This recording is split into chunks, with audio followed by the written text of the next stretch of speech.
Four times joy for the four rings at Oschersleben. With Matthias Ekström, Martin Tomczyk and Eduardo Mortada, Audi scores a triple victory in the 8th round of the DTM in the Magdeburg region.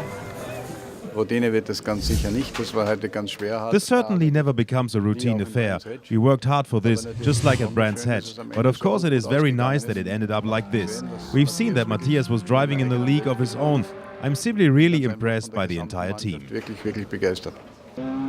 Matthias Ekström is the dominant winner. With his Audi A4 DTM, the Swede had a perfect start and already was able to take the lead on lap 7. He held on to it until the end. Coolness and dominance had a name at Oschersleben, Matthias Ekström. Thus, Ekström scored his 16th victory in the DTM. Ja, da war schon viel Action in den ersten paar Kurven. Habe ich auch ein bisschen Glück gehabt. There was a plenty of action in the first corners. I was a little bit lucky that I didn't get involved.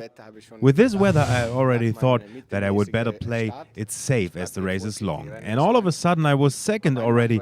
That was quite a nice feeling indeed. Ein paar Kurven da und da muss ich sagen, da war so ein schönes Gefühl. Martin Tomczyk also had a tremendous start. Prior to the race, he led with only 1 point from Bruno Spengler and already moved up from 14th place on the grid to 5th on the opening lap.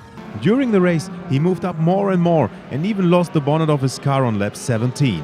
Incredible. For the German, it was a crazy afternoon.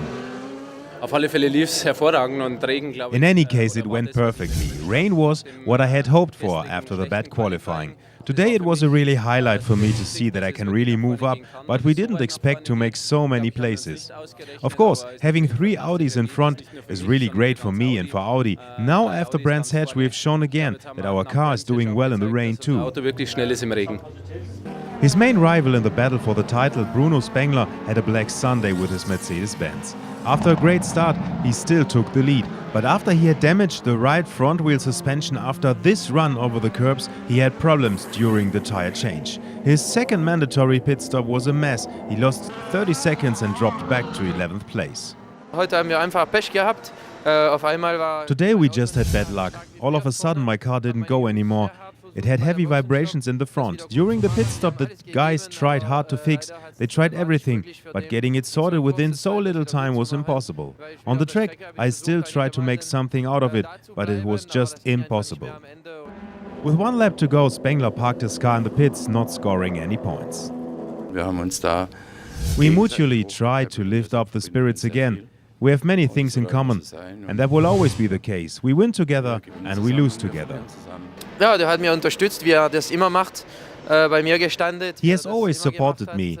He always backing me since we started working together, and we always stand together. He said, "Don't worry, we're gonna attack again." Macht ja keine Sorge, die 2 nächsten Rennen greifen wir wieder an. 3rd place at Oschersleben, the Italian ahead of British driver Gary Paffett, the best placed Mercedes driver who made it up from the last place on the grid to the finish 4th.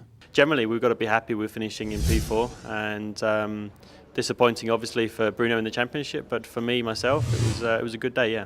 The result from Oschersleben. Ekström wins from Tomczyk and Mortada. Behind them the first Mercedes-Benz drivers Paffett and Vitoris. Timo Scheider and Ralf Schumacher were among the drivers who retired. In the driver standings, Martin Tomczyk is now leading with a margin of 9 points from Bruno Spengler. There are still 2 races left for the 2 of them. The battle for the championship could already be decided in the next race at Valencia, October 2nd. The showdown in the DTM 2011 is getting closer.